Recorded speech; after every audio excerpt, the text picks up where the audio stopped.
le fait qu'il y ait beaucoup de Français, hein, souvent on dit c'est le national.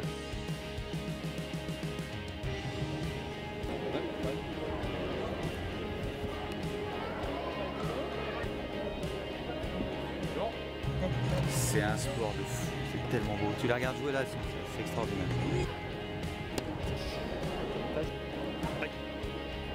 Et le marque de... Oups.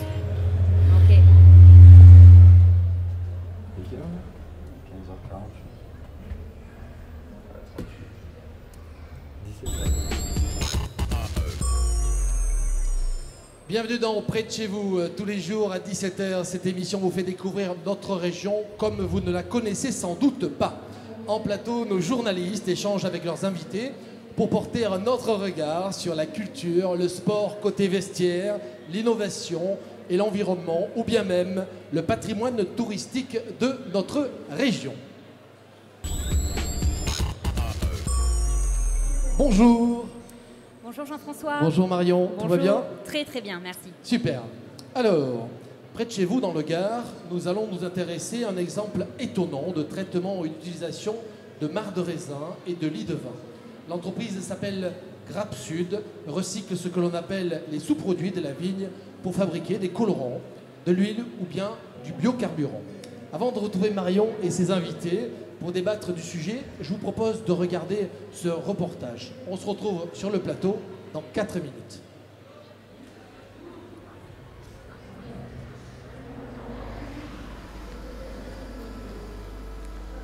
Donc vous êtes ici sur un des sites de l'Union Grappe Sud. Bonjour. L'Union Grappe Sud étant l'union de 6 distilleries coopératives viticoles qui sont réparties sur le sud de la France et en particulier sur le Languedoc-Roussillon.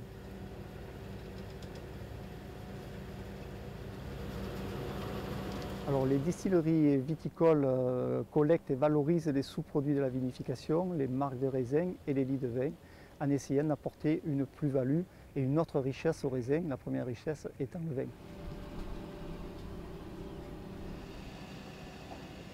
Alors, les marcs de raisin, c'est le produit qui reste quand on a pressé le raisin, qu'on a extrait le jus pour faire du vin.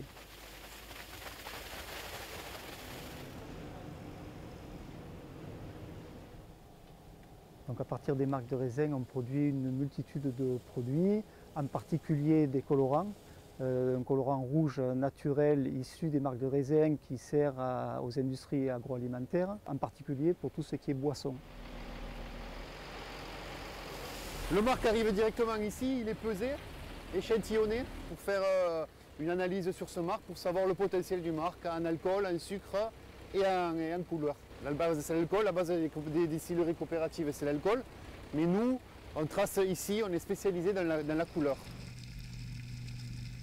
Et donc une fois qu'on l'a échantillonné, on le rentre dans les cuves, dans une batterie de cuves, on a une vingtaine de batteries de cuves. La difficulté du marc, c'est que si on ne le traite pas immédiatement, on perd le potentiel couleur toutes les heures. C'est-à-dire que ce marc, de suite, il va être mouillé. Aussitôt, on récupère le jus de tête des cuves d'avant. C'est un jus coloré, comme vous pouvez voir, qu'on réinjecte sur le marc frais. C'est comme le système du café. Si vous prenez une dose de café, vous y mettez de l'eau, vous allez commencer à récupérer du jus. Ce jus qui coule, c'est le jus de la cuve derrière. C'est un système de vase communicant. Exactement.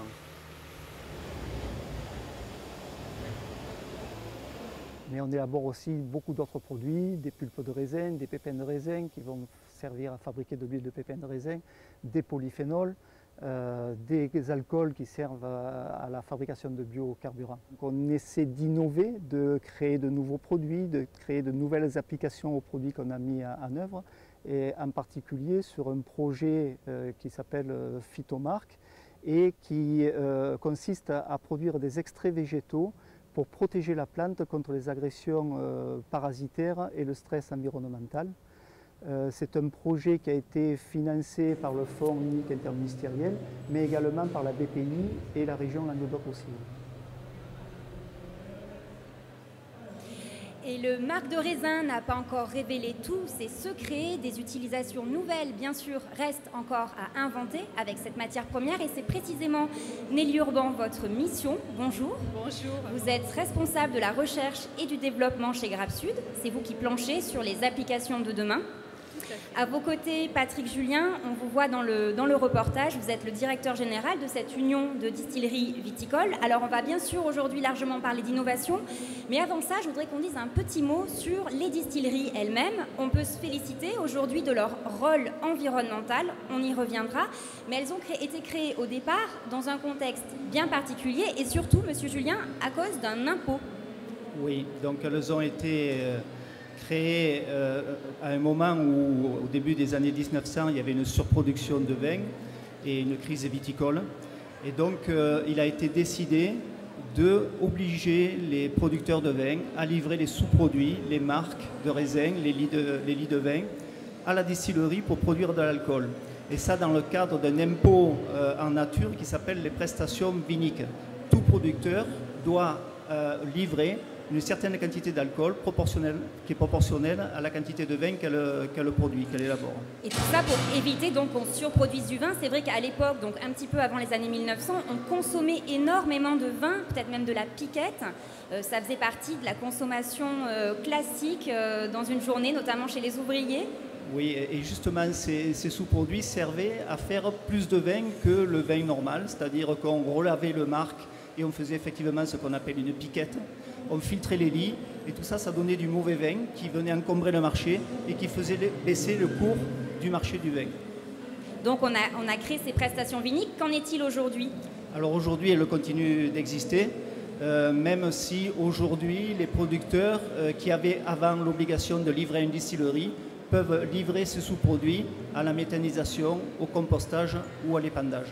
Alors pour qu'on comprenne bien, le compostage, l'épandage, la méthanisation, c'est à peu près la même chose? C'est des procédés de fertilisation des sols, qu'on soit bien d'accord? Alors l'épandage, oui, c'est la fertilisation des sols. Le compostage, c'est faire du produit qui va servir à enrichir les sols. La méthanisation, c'est pour produire du gaz. Mais avant d'arriver à ces étapes-là, qui sont des étapes de destruction, je dirais, on a tout intérêt à envoyer les marques dans une distillerie qui va extraire la multitude de produits dont on a parlé dans le reportage et ensuite faire du compost avec ce qui reste à la fin, mais qu'à la fin. Avant, on a tout intérêt à valoriser tout ce qu'on peut valoriser dans le marc de raisin et Nelly en parlera tout à l'heure. Bien sûr. Alors pour se faire une idée, aujourd'hui c'est 850 000 tonnes de marcs de raisin qui sont collectées chaque année, qui sont donc traitées. C'est beaucoup, c'est 95% des sous-produits vinicoles et quand on connaît le potentiel polluant de ces sous-produits vinicoles, c'est plutôt une bonne chose pour l'environnement. Oui, parce que si ces produits étaient mis dans la nature, effectivement, ils pollueraient la nappe, ils pollueraient les sols, ils pollueraient les rivières. Oui, il y a du bruit sur la foire. Effectivement, plusieurs stands sont là aujourd'hui. Et donc, cette pollution qui est traitée aujourd'hui par les distilleries représente la pollution d'une ville de 6 millions d'habitants. Comment est-ce qu'on peut quantifier ça? Pardon? Comment est-ce qu'on peut quantifier cette pollution? Ah ben là, ce sont des professionnels de la pollution, enfin, de l'environnement qui ont quantifié la quantité de DCO qui est contenue dans les marques et dans les lits de vin. Donc les distilleries viticoles au niveau national éviteraient la pollution d'une ville qui serait équivalente à celle d'une ville de 6 000 habitants. Tout à fait. En quoi est-ce que les distilleries, justement, sont un vrai outil environnemental? Alors c'est un outil environnemental, alors d'une part parce que ça évite la pollution, mais aussi c'est un outil qui rentre dans le développement durable, oui, avec des outils qui sont indélocalisables, donc en particulier pour la région Languedoc-Roussillon. Vous employez quelques 200 personnes en Languedoc-Roussillon? C'est ça, on emploie 180 salariés en Languedoc-Roussillon. Mais ça va plus loin que ça, puisque ce sont des investissements, ce sont des tiers qui travaillent pour nous. C'est un chiffre d'affaires important, c'est de l'exportation. On exporte 30%, plus de 30% de notre chiffre d'affaires. Donc on rentre complètement dans la volonté du gouvernement actuellement, c'est de limiter la pollution et d'amener de la richesse. Oui, alors c'est pas que le gouvernement, l'Union européenne s'en est mêlée depuis ces sûr. fameuses prestations viniques qui datent de 1900. Elle a mis en place une réglementation donc, qui s'applique à tous les pays de l'Union européenne et cette obligation, elle consiste à traiter les marcs de raisin dans le respect de l'environnement. Est-ce que ça vous incite à améliorer vos pratiques? Bien sûr, on est dans un cercle vertueux, si vous voulez, en amélioration continue. Et un des exemples, c'est qu'on vient de se lancer dans un système de management de l'énergie, parce qu'on est des gros consommateurs d'énergie. On va en parler plus tard. Voilà, et on a comme objectif, dans 1 an, 2 ans, de diminuer de 15% notre consommation énergétique. D'accord. Est-ce que, on en parlait tout à l'heure, est-ce que avec du marc de raisin, par exemple, on peut faire du compost? Avec du marc de raisin, on peut faire du compost. Mais comme je le disais tout à l'heure, avant de faire du compost, il faut extraire tout ce qu'on peut extraire, tout ce qu'on peut valoriser.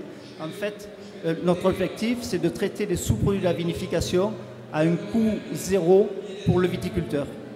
D'accord. Alors on a vu qu'on pouvait, avec ce marc de raisin, fabriquer du colorant, peut-être même faire du compost, mais ce n'est pas tout. Je vous propose qu'on regarde un court extrait et on se retrouve dans quelques secondes pour en parler. Suffisant en termes d'énergie, c'est-à-dire qu'à la place du gaz et du sel lourd, nous brûlons des pépins de raisin déshuilés après que nous ayons produit de l'huile de pépin.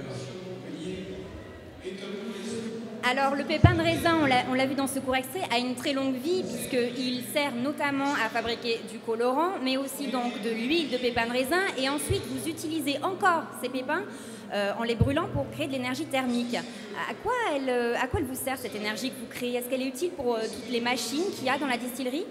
Oui, donc c'est les tourteaux déshuilés une fois qu'on a extrait l'huile. Donc on récupère les tourteaux et ces tourteaux, on les brûle dans nos chaudières pour produire de la vapeur et de la chaleur, de la vapeur pour distiller, pour concentrer, donc pour faire nos activités, et de la chaleur pour sécher les pépins et les pulpes de raisin, de façon à ce qu'ils puissent être conservés dans de bonnes conditions. Et vos chaudières, vous les faites fonctionner uniquement avec cette ressource-là?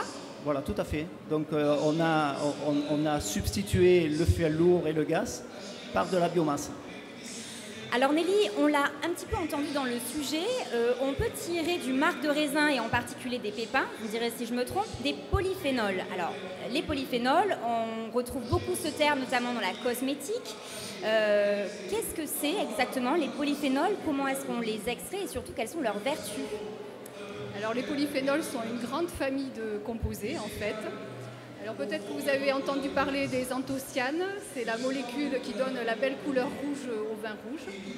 Ou alors les OPC, ce sont des procyanidines qu'on retrouve dans le pépin de raisin. Ou encore des oligostylbènes, le plus connu étant le resveratrol, qui est une fabuleuse molécule qui permet à la vigne de se défendre contre certaines attaques, notamment botrytis. Donc les polyphénols, c'est l'ensemble de ces composants? Tout à fait, c'est une grande famille. Donc les composés dont je vous parle, ce sont les polyphénols qu'on retrouve dans le raisin et qui ont entre autres des propriétés antioxydantes. C'est pour ça qu'on les utilise notamment dans la cosmétique. Est-ce que ces vertus sont réellement efficaces, en tout cas pour ce type de produit? Alors, pour la cosmétique, effectivement, les polyphénols, notamment de pépins de raisin, ont démontré leur activité. Mais nous les utilisons, nous trouvons des applications dans la nutraceutique, donc les compléments alimentaires. Alors, la nutraceutique, de quoi s'agit-il? Les compléments alimentaires, les petites gélules comprimées que l'on peut trouver en parapharmacie pour diverses applications, prévention de risques. Et ensuite, donc, en nutracosmétique, donc ça c'est très développé en Asie. Oui. Donc c'est des compléments alimentaires à destiner à des fins cosmétiques, mais également en nutrition animale et enfin en œnologie. Et donc là c'est assez fabuleux puisque ces polyphénols en tanins œnologiques retournent au vin pour améliorer les qualités organoleptiques des vins, améliorer leur stabilité. Alors, ce sont des domaines qui sont extrêmement pointus. On parle des domaines scientifiques, pharmaceutiques, nutraceutiques, cosmétiques. Comment est-ce que vous élaborez de nouvelles applications? Vous travaillez avec le monde scientifique, je crois savoir. C'est vous qui impulsez ces projets. Comment ça se passe? Alors en fait, nous on est des spécialistes du raisin, on connaît bien sa composition, on est des spécialistes du process. On a une grande force commerciale qui se déploie sur le monde entier, qui nous relaie des informations du marché, qui nous donne des pistes de recherche. On écoute aussi les scientifiques qui sont pourvoyeurs de nouvelles pistes d'application, mais c'est grâce à eux qu'on développe ces applications. C'est des collaborations avec des laboratoires de recherche publics, l'INRA, le CIRAD, l'INSERM, le CNRS, les laboratoires universitaires ou alors des centres techniques. C'est avec ces scientifiques qu'on développe les applications dont on aura besoin, parce qu'on a besoin d'argumentaires solides pour pouvoir mettre en place des marchés durables. Oui, justement pour conquérir des marchés, vous proposez des produits que vous avez élaborés, des produits innovants. J'imagine qu'il faut apporter des preuves de l'efficacité de ces produits pour pouvoir ensuite les vendre. Absolument, c'est absolument indispensable. Il faut qu'on apporte des preuves tangibles, irréfutables, et donc on a besoin de compétences scientifiques fortes. Alors, je peux donner un exemple. Oui, volontiers. On a notamment collaboré au projet Polyox Resist, qui était un projet porté par le CHU de Montpellier, oui, financé par l'Agence nationale de la recherche et labellisé par le pôle de compétitivité régionale Galles-Méditerranée. Et ce projet, au travers d'une étude clinique sur l'homme, a mis en évidence que les polyphénols de raisin rouge peuvent avoir un effet préventif sur des composantes du syndrome métabolique. Alors, le syndrome métabolique, c'est cette cascade d'événements qui va de la suralimentation au diabète de type 2 et à l'hypertension. Donc c'est un mal des pays industrialisés et donc ça touche beaucoup de monde. Donc, intéressante pour les polyphénols de raisin. Voilà. Et puis on a actuellement une thèse dans un laboratoire INSERM sur une toute autre application. D'accord, un projet qui est à l'étude actuellement ? Qui est à l'étude actuellement. Donc une thèse, c'est 3 ans d'études dans un laboratoire de recherche médicale. Et on espère pour demain, puisque c'est la dernière année de la thèse, une nouvelle application encore de ces polyphénols de raisin. D'accord. On l'a un petit peu entendu dans le reportage. En fin de reportage, Monsieur Julien, vous nous parliez du projet Phytomark, oui, qui, si on l'a bien compris, est une sorte, pas de pesticide naturel, mais qui éviterait d'utiliser justement trop de pesticides sur les végétaux. Qu'en est-il de ce projet Phytomark ? Est-il encore à l'étude ? S'il venait à naître, sur quel marché va-t-il s'insérer? À quoi va-t-il servir? Alors, je vais passer la parole à Nelly, qui est plus compétente que moi pour répondre. Nelly, le projet Phytomark, donc on l'entendait en fin de reportage. Vous pouvez nous expliquer un petit peu en quoi il consiste et surtout ce qui va pouvoir permettre derrière? Donc c'est un gros projet collaboratif qui a démarré en 2011 et qui est dans sa dernière année. Il vise à mettre au point des extraits naturels comme traitement alternatif des végétaux aux produits de synthèse. Donc des produits qui seront sains pour l'homme et pour l'environnement. Donc c'est vraiment un projet pour l'agriculture et pour l'environnement. Donc c'est un projet qui est dans sa phase terminale de recherche. Ensuite, il faudra développer les produits, déposer les autorisations de mise sur le marché. Donc c'est des produits qui seront peut-être sur le marché d'ici 3 ans. Oui, c'est très très long la mise en place, donc la mise en place concrète de ces projets. Comment vous travaillez notamment avec les agriculteurs, parce que vous êtes aussi dans une boucle un petit peu vertueuse. L'utilisation que vous faites des mares de raisin revient parfois aux agriculteurs. De quelle manière ? Oui, parce que les agriculteurs, ce sont nos fournisseurs, mais ce sont aussi des clients et ce sont des adhérents, puisque nous sommes une structure coopérative. Et donc, en fait, on retourne vers eux, en particulier les produits finaux, comme le compost, des engrais organiques. Donc, tout ce qu'on n'arrive pas à valoriser et qui reste de la matière organique est retourné en fait au raisin. C'est du produit qui vient du raisin, donc on va retrouver du potassium, de l'azote. Et donc ces produits qui nous ont apportés, on leur restitue sous forme liquide concentrée et ils sont particulièrement contents de ce produit qu'on a déposé. On a déposé une marque qui s'appelle Ferti-Raisin et qui est un produit issu du raisin et qui retourne au raisin. Voilà, mais aussi on retourne aux agriculteurs de l'acide tartrique, enfin aux vinificateurs, puisque du marc de raisin, alors, de lit de vin... Je vous interromps, pardonnez-moi. L'acide tartrique, qu'est-ce que c'est ? Alors l'acide tartrique, c'est une molécule qui se trouve, on le retrouve sous une autre forme dans le vin, et c'est les petits cristaux qu'on peut trouver encore, mais de moins en moins parce que le consommateur ne l'aime pas, mais c'est tout à fait naturel. Ce sont des petits cristaux qu'on retrouve au fond des bouteilles de vin. En fait, c'est du bitartrate de potassium que nous allons transformer en acide tartrique. C'est naturel ? C'est tout à fait naturel. Et c'est un produit qui permet d'acidifier le vin. Quand le vin n'est pas suffisamment acide, on rajoute de l'acide tartrique. Donc là aussi, c'est un produit qui est extrait du raisin et qui retourne dans le circuit du raisin. On a parlé des pépins, on peut aussi utiliser les pulpes de raisin. À quel usage? Alors, les pulpes, ce sont donc les peaux.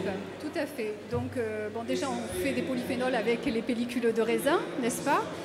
Des polyphénols qui peuvent être des tanins œnologiques, je l'ai dit tout à l'heure, à partir des pellicules de raisin blanc.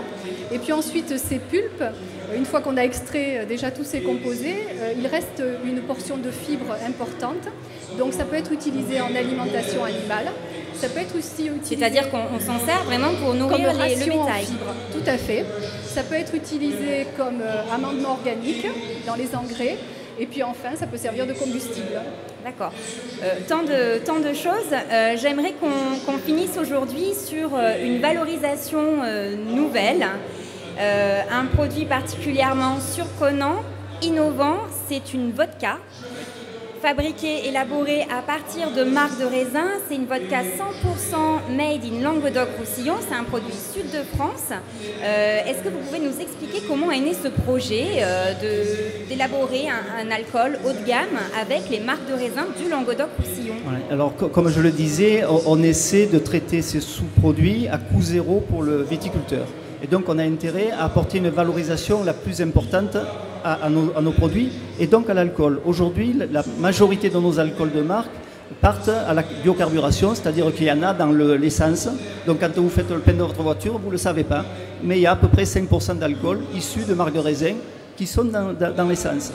Mais la valorisation est inférieure à une valorisation alcool de bouche, comme de la vodka. Et donc on a fait une étude de marché. C'est surprenant tout de même. Et oui, et pourquoi de la vodka? Parce que on a fait une étude de marché et la vodka c'est une boisson qui se consomme beaucoup aujourd'hui. Et donc le président d'une des distilleries adhérentes à Grappe Sud, qui est la Grappe de Montpellier, a eu l'idée de déposer la marque La Grappe de Montpellier et de mettre au point une vodka qui s'appelle La Grappe de Montpellier. Donc c'est une vodka haut de gamme. On part du marc, on fait 5 distillations successives, donc on fait un alcool qui est très affiné, qui a des arômes très subtils, qui sont issus des cépages régionaux comme le muscat. Donc c'est une vodka qui a un petit arôme de muscat et donc qui est commercialisée en région, chez les cavistes, mais également dans des grandes surfaces. Et c'est une vodka, il faut le savoir, sans sulfite, sans gluten, sans méthanol. C'est ce qui fait sa particularité, c'est ce qui différencie les produits, donc les vodkas haut de gamme, des vodkas un peu plus classiques. Oui, c'est pour ça que c'est une vodka haut de gamme, c'est-à-dire qu'elle est très affinée, de façon à avoir le moins de composés indésirables à l'intérieur. Il y avait un intérêt peut-être aussi patrimonial dans la création de cette vodka. C'était de valoriser le nom de Montpellier, qui a une image d'innovation quand même. Donc c'est une région qui est très dynamique, qui est très innovante. Et puis cette distillerie, la Grappe de Montpellier, elle existe depuis 1923. Oui, elle a été créée en 1923. Malheureusement, elle était sur les rives du Lez, elle a été détruite. Mais le président justement voulait pérenniser le nom de cette distillerie. Voilà une vodka 100% made in Languedoc-Roussillon. On va terminer là-dessus. Merci Nelly Urban d'avoir été avec nous. Merci Patrick Julien. Je vous retrouve demain pour un nouveau reportage, un nouveau sujet et de nouveaux invités en plateau. On parlera de broussailles avec Nicolas Braic, qui a trouvé un système de valorisation du buis sur le causse du Larzac. Il s'en sert pour créer de l'énergie thermique et de l'engrais, un engrais très puissant. Je vous donne rendez-vous demain, même place, même heure, à 17h, ici sur le plateau de la foire de Montpellier.